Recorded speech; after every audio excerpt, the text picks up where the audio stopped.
coup, non seulement elle mène depuis quelques jours une campagne d'intoxication contre le déploiement de la brigade d'intervention de l'ONU, mais aussi il s'en prend maintenant aux véhicules transportant du matériel de la MONUSCO. Ces matériels sont bloqués à Kiwanja et à Kibumba au nord de Goma. Ils exigent une fouille systématique avant leur passage et une provocation qui ne passe pas du bon goût de la MONUSCO.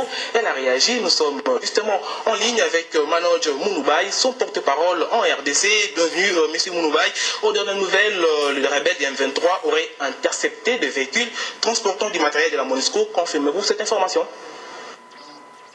C'est depuis mardi que des véhicules, ce ne sont pas des véhicules de la MONUSCO, c'est des véhicules des contractants, mais qui transportent du matériel appartenant à la MONUSCO.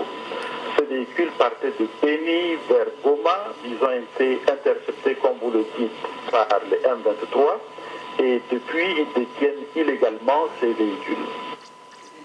Liés aux exigences de la rébellion? Les véhicules sont encore illégalement détenus par le M23 et nous leur avons dit qu'il n'était pas question pour nous de les autoriser ou d'ouvrir ces véhicules pour leur inspection puisqu'ils ne représentent pas l'autorité légale de ce pays.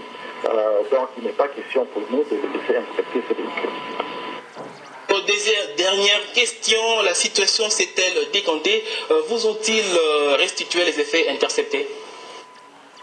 D'abord, vous devez savoir que le M23 est un groupe qui a été ajouté sur la liste des groupes terroristes du Conseil de sécurité.